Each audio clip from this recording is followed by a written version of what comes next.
Hi, my name is Mike Dillard, and this is Self-Made Man, the podcast for those who want to leave their mark on the world and create a legacy of honor, integrity, and achievement in every aspect of your life. I'm glad you're here, and once again, it is time to forge your destiny.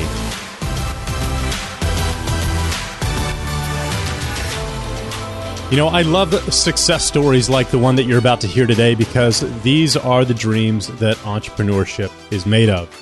Mike Salguero had a simple problem. His wife was diagnosed with Hashimoto's disease, and their doctors were unanimous.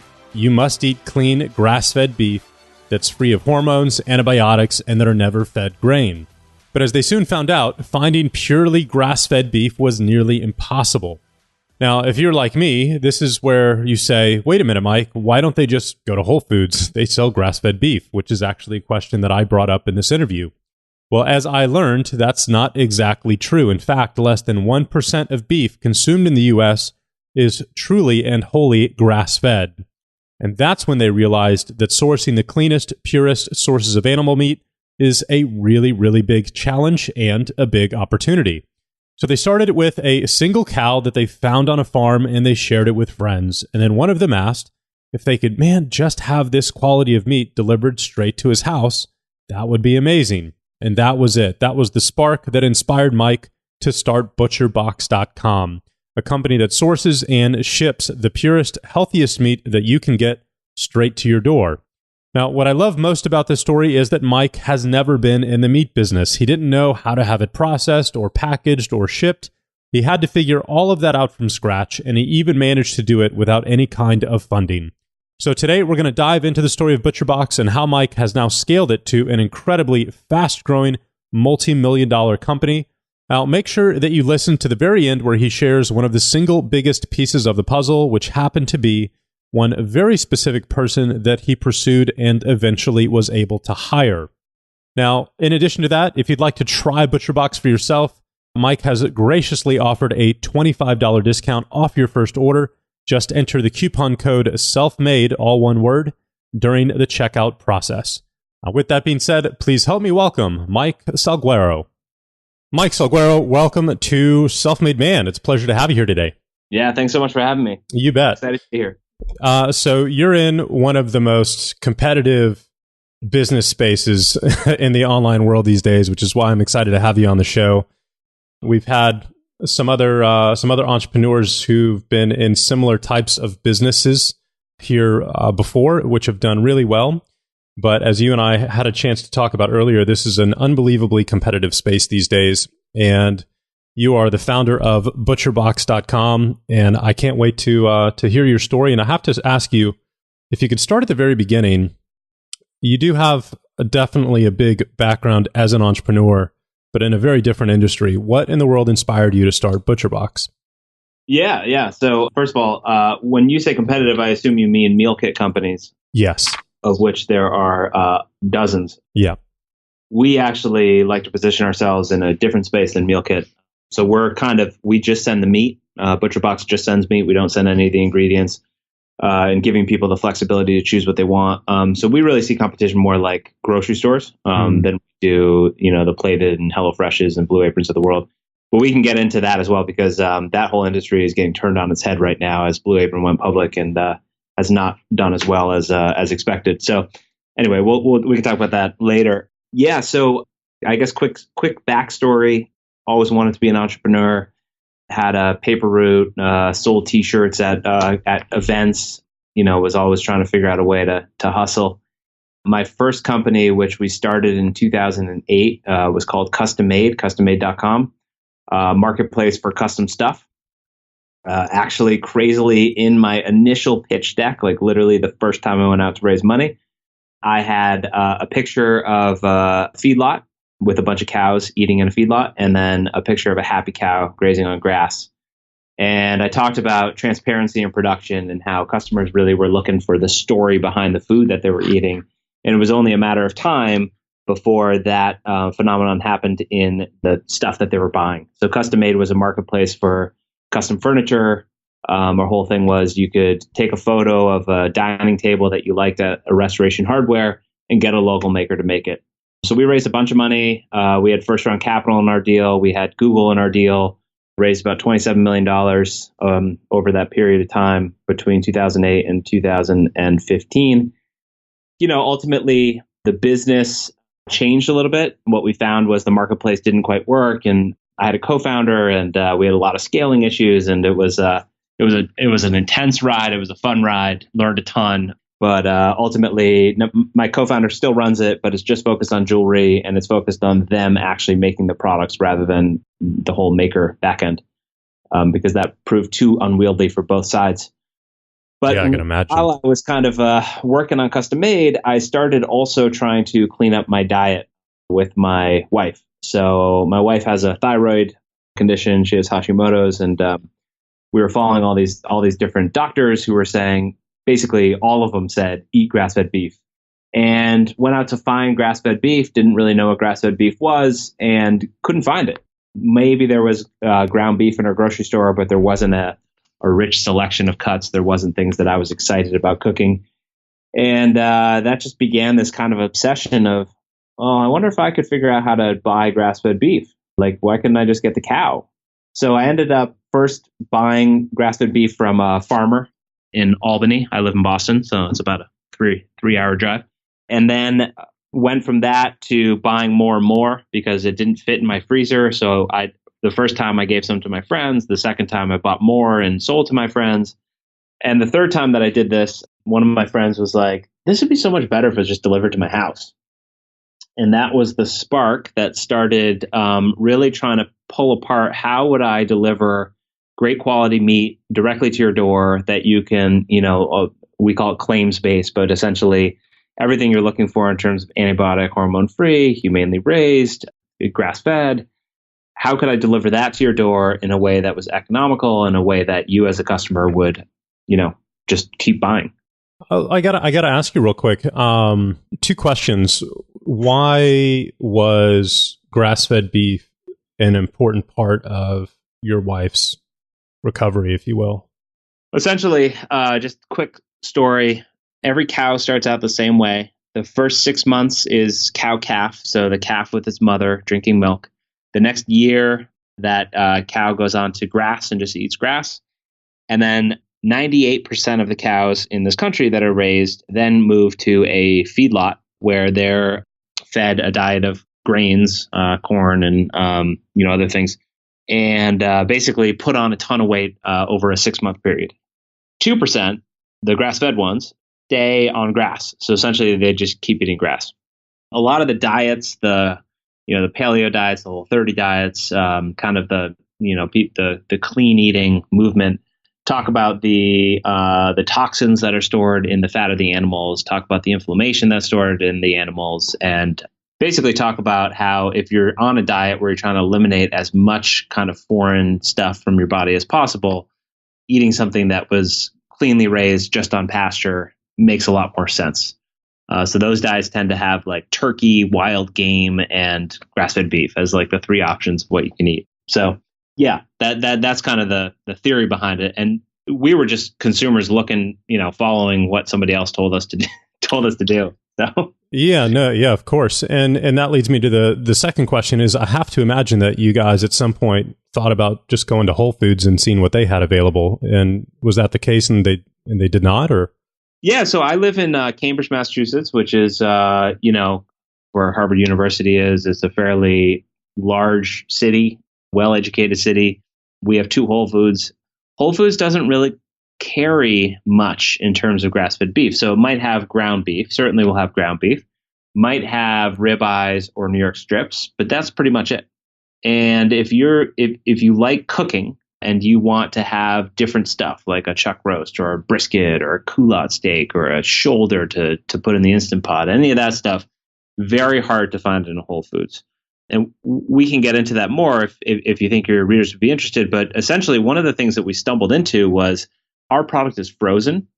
We freeze it and send it to you with dry ice, and everything's pre-portioned, which is actually remarkably convenient, more convenient than the refrigerator.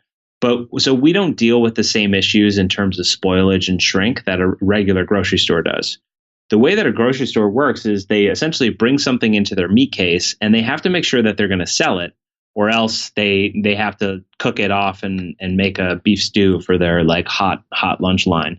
So they're essentially taking the risk on every piece of meat that they put into that case.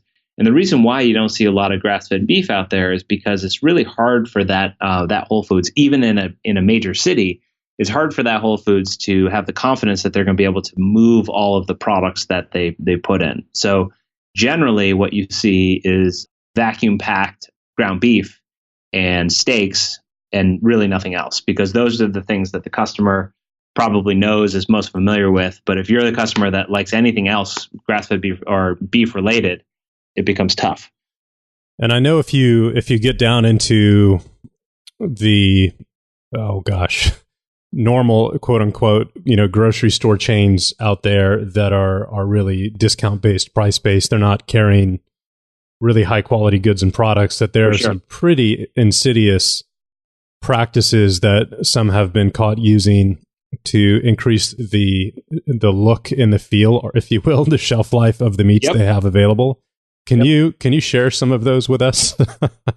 Well, I honestly, I don't really know. I've heard somebody just asked me the other day on a podcast about like pink dye or red dye. Yep. So I don't know much about that, but that sounds pretty crazy. Yeah, I mean that's basically it. Is they'll go through, and as the meat starts to gray, put a chemical on it or something else to bring out the red or keep it longer.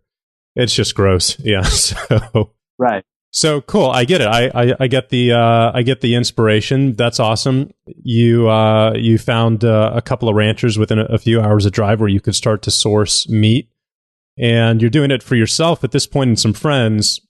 I'm always interested in that inflection point where it goes from idea to actual implementation. Yeah. Because you've never been in this business before. Nope. Right? You got to figure all this out. So what did that process look like? Yeah, totally. So going back to the story. So I was like, wow, yeah, delivering to your door would be awesome. And at the time I was leaving Custom Made because my co-founder and I had decided that one, we were going to kind of wind down the cost structure of the company. He was going to keep running it, but with a much smaller team. And it just didn't make sense to have two co-founders there. So I knew I was on my way out and was looking for what was next. And I started ButcherBox with an eye towards like a side hustle. This was not going to be a huge company. This was my side business while I went and pursued what was next. So that's important to the story because essentially everything I did in building it to start with was done with the notion of like, oh, this can just be done on the side. So for example, most of our people now get a curated option, which means we send you what we send you. So if you're on the beef, chicken, pork plan, we're going to send you the best cuts that we can get on that for that month. That was stumbled into because I didn't want to carry a lot of inventory. But what's happened is we found out that people really love the discovery aspect and the ability to get surprised every month on what's going to be in there. So there's been all these like really interesting where we stumbled, like our model was built to basically be on autopilot in many ways. There's an article about me right when we launched where I say this business is really sexy at a couple thousand subscribers, which is far below where we ended up. So sometimes companies just decide they want to be a bigger thing or a smaller thing than what you expected. And I think it's really important to honor where the company wants to be. But the way that we started, so this was 2015. It was about June when I left Custom Made.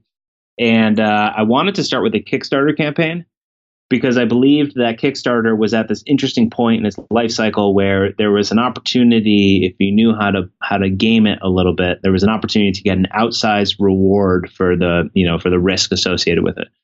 So what we did is I put together $10,000 of my own money, and that was enough to carry all of the expenses for the video, for basically getting the initial inventory, getting the business up and running.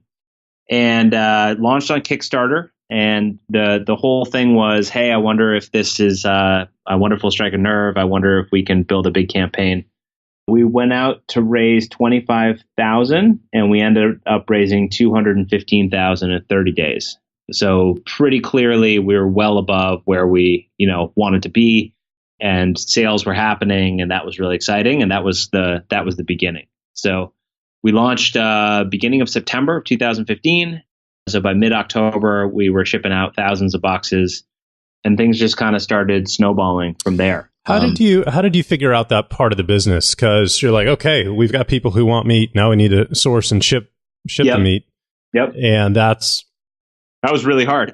So yeah, actually, it basically, I didn't talk about this, but it from the guys pointing out, hey, that would be really cool, to me actually shipping out a box. It took a long time. Yeah. I think over a year, because I couldn't find anybody who would take us in terms of a frozen fulfillment center. I didn't even know what that world looked like in terms of the farms, in terms of the cutters who cut the meat. There's a lot of process there. I hunted down the former head of operations of Omaha Steaks. So I reached out to him blind on LinkedIn and said, hey, like, I got this idea. Would you ever be willing to help me? And it turned out he had retired. He had retired years ago. There was no kind of non-compete or anything like that in place. And he was willing to help me jumpstart this business. So once he was involved, the pieces started to come together in terms of how do you do this? How do you ship? And we've gotten way more complicated since those early days. So we started with one facility in Wisconsin, which meant things like shipping to the coasts was a bit of a disaster. You could only ship on a Monday. So if you bought on a Tuesday, we could only start shipping the following Monday. Just crazy, inefficiencies in the model.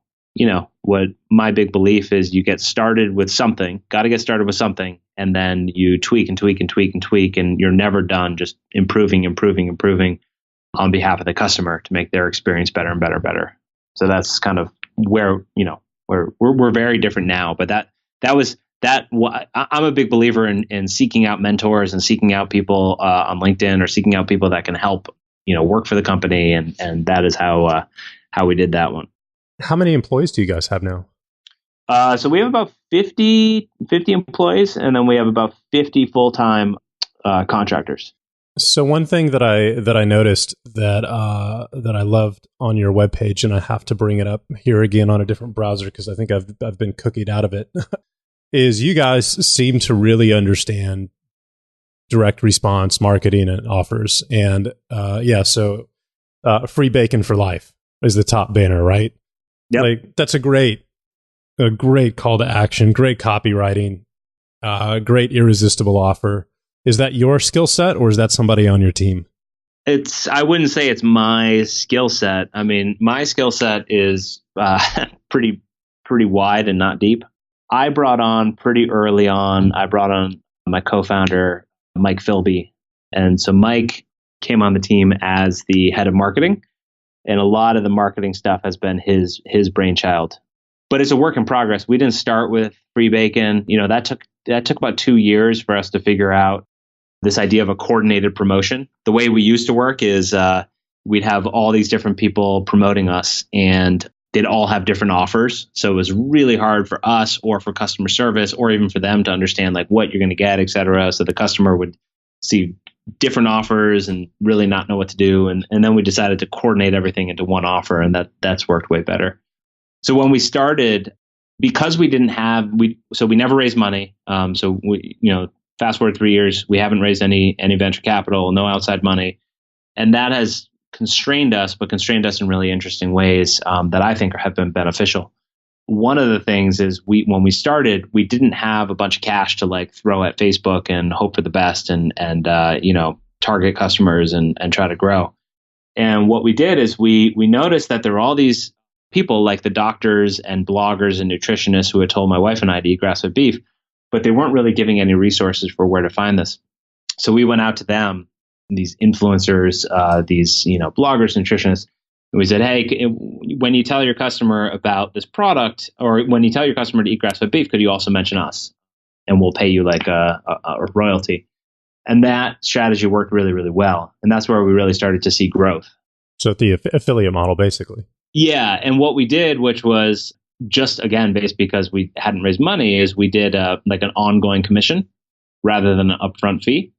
So the first people who worked with us, we didn't really pay any upfront. Some people are like, oh yeah, give me 10 grand and I'll write an email. We're like, we can't do that, but we can give you like $10 per subscriber per month. That's all we can afford. And we had a few people fall.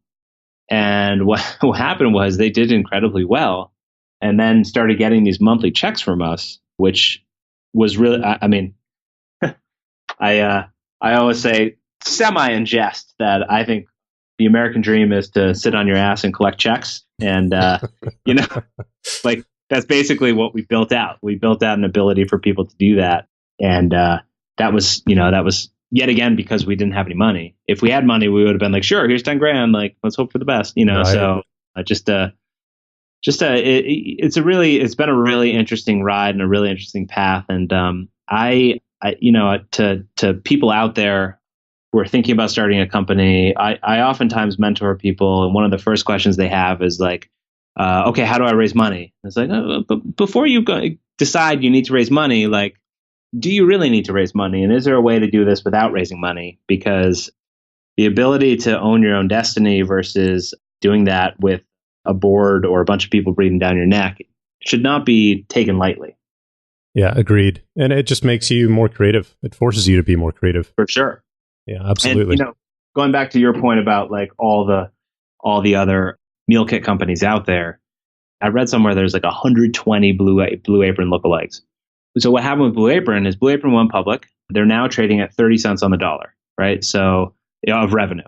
So going up to becoming public, Blue Apron and all the other meal kit companies were doing about 5 to 10 times revenue as their valuation, right? So if you have like $50 million in revenue, you're going to get a $250 million plus valuation. Mm. So Blue Apron had almost $1 billion in revenue and was like at a $6 to $7 billion valuation. Now the problem with that is now that Blue Apron has gone public and it's trading at 30 cents on the dollar in valuation or in revenue, nobody can get money anymore. So what you've seen in that space is it's basically all collapsed in the past year. So now grocery stores are purchasing these meal kit companies. So Plated's out, Green Chef is out. There's a lot of like froth and a lot of issues in the market, and it's because everybody built a model to grow, and not really thinking about how do we make profit on this. And the VCs were there to just fund it, and the music stopped. So the music has stopped. Right. And the challenge with these meal kit companies is they actually do offer a great service, but most of them have been built without profitability in mind and with no eye towards like how do we actually make money doing this, more an eye towards grow. And the challenge with that is that lasts until the tide comes out, and then it doesn't last anymore. Yeah, I could imagine. We used to see, I live in a high rise in downtown Austin, and when you walk past the front desk, you'll see the daily deliveries from the UPS driver and the FedEx driver, right? You used to see a ton of Blue Apron boxes a year ago. Don't see any anymore. Yep. Yeah. Wow. Interesting. And that's the other thing, which is, I think, interesting to underscore. So when we talk about our business versus like a Blue Apron, I see Blue Apron as a luxury item, meaning like you can decide to go to the store and buy a sweet potato and cube it yourself. Right. And maybe you don't have time, so you just keep the Blue Apron subscription going. In a lot of cases, the customer that buys ButcherBox can't go to their store and buy this stuff. Like it's not there. So we deal with a lot of people where it's an access issue, where they're not close to a Whole Foods, they're not close to a place that would carry this type of product, or it's a convenience issue. Like, yeah, I'm close, but I can't get over there. And even then, if you can, they're not going to have the cuts that we can offer. So yeah, I think it's a little bit different. It's interesting. We just launched a new company called Smoothie Box, which ships smoothies. I see Smoothie Box as a lot more similar to the Blue Aprons of the world, where people might say, hey, I can just make my own smoothie. I don't need it like pre-portioned. It's super convenient, but it's not necessarily like, I can't get these products elsewhere. Interesting. My favorite meal box company essentially that I've ever used, and I haven't had a chance to order through you guys yet, so that'll be my next endeavor here, was Juicero. A real Juicero subscriber.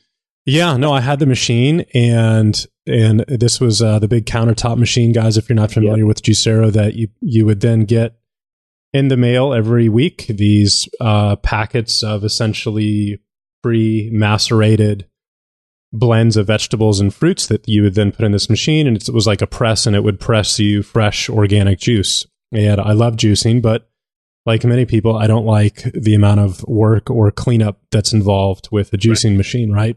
Right. It's like Juicero's my dream come true, and I loved it. I drank probably 2 of those a day. Wow. I ordered hundreds and hundreds of dollars a month worth of these, and I saw a huge improvement in my health and my skin and everything. So I was like a super fan. And then boom, like 3 months later, they're out of business after hundreds and hundreds of millions of dollars raised. Yeah. And so that was Did you try squeezing the bags like the Casey? Because that was their downfall. I did, but it's not something you would want to do. It wasn't easy to do by any means. So yeah, I don't know. I heard from, their founder updates or whatever that their biggest issue was sourcing and distribution and shelf life. Yep. And that was the big piece that eventually, put them under. But I'm glad you guys are thriving and rocking. And I think if you haven't thought about it yet, I know that there's a huge industry around beef jerky. Yep. Right? Every gas station everywhere, but I don't want to eat that shit because it's full of preservatives and chemicals and dyes and who knows where it is. But I would love to have some really good grass-fed beef jerky if that's something you guys will ever think about. So yeah, no, it's certainly something that's on our at least our, I wouldn't say the roadmap, but the thing before the roadmap. Yeah, cool. Because actually what happens is, so each of these animals, so we do pork, lamb, beef, chicken, fish. Each of these animals, what you have is, they call it carcass utilization, but essentially you need to figure out how to utilize the entire animal. And so beef jerky is a really good way to get rid of some of the cuts that people don't necessarily want in their box every month, or across the system they don't want. And so that's a if you are going to really make change in the world or in the United States in terms of grass-fed beef, which is what we want to do, or claims-based animals in general, you have to figure out how to move all the product, and you have to figure out how to get a premium for it, because otherwise everyone in the system is losing. So it's pretty fascinating when you get down to like, how do you move all these products? But beef jerky is a really great way of balancing, and a really, just from a straight, like, this is what the industry needs. The industry needs that. So if we need to step in to do that in order to, keep things in balance, keep the industry in balance, we will. From a marketing perspective, have you guys reached out to do some kind of partnerships with companies like Big Green Egg? Because that would just be such a good fit. Yeah. We have. And if Big Green Egg is listening, we'd love to work with you. We've worked with Traeger grills, which are amazing, wood pellet grills. We've worked with Thermador, which is a kitchen, also amazing equipment. They actually decked out we have a video production studio, which is all Thermador stuff, which we do recipes and stuff, which has been a lot of fun. We would love to do something with Instant Pot. Instant Pot is, in my opinion, the product that ButcherBox needs to kind of work with, because I have countless times taken a ButcherBox roast frozen, put it in the Instant Pot, cranked it up to 2 hours of cooking, and cooked something delicious without even having to thaw it. I mean, that's the convenience there is just incredible. And then, while I'm at it, we would love to work with a freezer company or an appliance company. Right. I believe that our generation and the generations behind us should, the mix of refrigerator to freezer should be swapped. I don't think that people need as much room for as much fresh stuff. And I think frozen is a way better medium for this pace of life, because frozen is very forgiving. You can take out frozen vegetables and cook them in 3 minutes. You can take out frozen meat and have it thawed in 7 minutes. And you don't have to worry about buying food, having it in your refrigerator, and all the food waste associated. The problem is the freezer is so small compared to the refrigerator that people generally run out of freezer space. Mm. And so, like, some people go into people's houses and I guess look in the medicine cabinet, or I don't know where they look, but I look in people's freezers. That's like the first thing I do when I go to your house is like open your freezer and be like, whoa, geez, it's full in here, because people don't have to get rid of it that quickly. And we want to be a platform of sourcing incredible ingredients and creating companies that help do that for you and focus on the freezer. So that's where we want to be. But in order to do that, we need more freezer space, quite frankly. Right. Another idea that just came to me a minute ago is something like a deal with Cutco, right? All these young kids selling knives, right, Ooh, for the kitchen. That's a good one.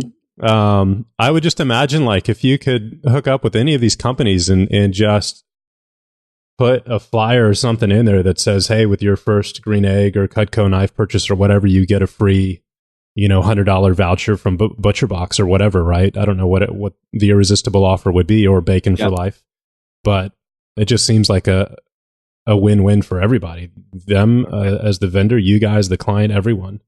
You heard it here first. 2019. This is great. So I want to ask you, from a marketing perspective, has the influencer model been really the most successful channel for you guys, or is it more, paid Facebook ads these days? But from a marketing perspective, what's the avenue that you guys really focus on? I mean, all of them now. So the challenge with the influencer models, first of all, I think it's kind of saturated in terms of these influencers get a lot of people asking them, hey, can you rep this product? Can you rep this product? So I think it's a tough one to break into. I think that was different 2 years ago, but not to say you can't, but it's probably more expensive and harder. But the challenge with the influencer models, there's only so many influencers, and you're very much at the whim of someone else, right? So they could just decide, oh yeah, I decided not to write that email. And right. Like, okay, like we were kind of hoping on those sales, and now we don't have them. Versus something like Facebook, where you can just turn it on and turn it off and dial it up and dial it down. And I mean, we certainly do advertising on Facebook. We certainly do a lot of retargeting. We know this is a considered purchase. People don't typically buy it on their first go around. So, we try to get your email. We try to be able to communicate to you the value of grass-fed and why it's important and why you should be eating this. And there's a lot more to do there, where we want to be top of mind. And what I tell our team is I think it's too expensive and frankly too challenging to try to be the company teaching everyone why grass-fed beef is more important, or is important to eat, versus like conventional beef. I just want to be the first brand that you see when you've decided to make this switch. So that's a little bit of a different distinction. So we spend more of our time trying to establish ourselves within the claims-based meat world, rather than trying to convince more and more people to move over. Grass-fed beef as a whatever to consider a portion of meat consumption is rising up, is growing dramatically, which is great. As more people get kind of decide they want to eat differently. Same with organic chicken. Same with antibiotic-free products in general. I think the consumers is waking up a little bit, and that's good for the industry. And we think we're in a good spot to help the industry figure out what to do next and how to do it and whatnot. So. Yeah, absolutely. And there's just so many niches that you guys and angles that you guys could go after. Again, starting with your wife's health challenges and tapping into the health, paleo, and keto niches, basically. Yep. And then you've got the grill side and the pitmaster type crowd on the competition series, if you will. All kinds of amazing little niches that you guys would be a perfect fit for. So very cool. I love what you guys are up to. This has been really neat. One last question: have you ever thought about doing any kind of super exotic stuff? Kind of maybe rare, once a quarter, wild game, or like something super premium Wagyu or something like that? Yeah. So Wagyu would be outside of our scope, because we're really based on humanely raised and pasture raised and stuff like that. And Wagyu is just not that. Right. But as far as super exotic and premium, yes. So we've done, this isn't that exotic, but we've done buffalo before, and we do lamb, but that's not that exotic. Although in this country, the amount of lamb eaten is like nothing. But we do the big, so I guess short answer, yes. And we want to do more of that. The big challenge we have is as you grow, if you're going to do something super exotic, you essentially can only sell it to a few people. Right, because you can't have like a run on whatever the product is. Right. So we had salmon, first time ever we had salmon, and I think within like an hour we had sold 15,000 pounds of salmon. Wow! Like holy cow! Clearly, like people want salmon. Okay, like we need to make this part of our box, but also just. In terms of the size, we can do stuff. It just needs to be very, very highly targeted. And frankly, that's like something we need to work on from a technology perspective is how to get that targeting down so that we're offering things to people at the right time, et cetera. Right. But yeah, no. And our whole business is, if you think about our business, so we're a subscription business. Basically, we want to put your meat on autopilot or your smoothies on autopilot. And our whole job is to keep you. So we want to provide a ton of value. We want to be cheaper than what you can get these cuts at the grocery store for. We want the convenience, wow, this was so easy, with the wow, this is a great value, and the product is incredible. So we're trying to be all things. And yeah, that's a big challenge. It's a big hairy challenge. It's a lot of operations and logistics and procuring meat right, and working with the right people and making sure we're working with the right farms and all of that, which is there's a lot that goes into it, and there's a lot that goes into the brand promise that we have, that we're going to find you the best quality meat you can find at the best price. So the adventure continues to actually deliver on that promise, which has been it's been quite the adventure so far. Yeah, well, congrats on your success, and this is just a great case study on, turning a personal challenge into a successful niche business. That's what we talk about here often on the podcast, and you guys are just one more phenomenal example of doing exactly that. Is there something we can do to hook up the listeners with maybe a discount or something like that to give you guys a try? Yeah, absolutely. So you were going to put in the show notes or a URL that you wanted people to go to? Yeah. Let's do self-made. And do you guys have like a coupon code during the checkout process, or how does that work? We do. Yep. Okay, awesome. So can we use self-made, just one word? Yep. Awesome. Okay, cool. And then what would everybody get for that? So if you use the self-made coupon code at checkout, we will do $25 off your first box, plus free bacon. Nice. Free bacon for life. Not for life. Right. That's only right now as we are talking. But, okay. Cool. Just free bacon. But yeah, no. We're always, even if you're not quite sure, just going to our site and putting your email in, so you can be kept up to date, can learn more about grass-fed beef, you can get some great recipes, and if you want to think about it over time, that's fine too. Awesome. Well, Mike, thank you so much for coming on and sharing your story. I love businesses like this, and I love stories like this because I can relate to it a lot, and it's just such a great example of another savvy entrepreneur who saw an opportunity in their own personal lives and turned it into a business for hundreds of thousands of other people to benefit from. So thanks so much for the time today. I really appreciate it. Thank you. Absolutely.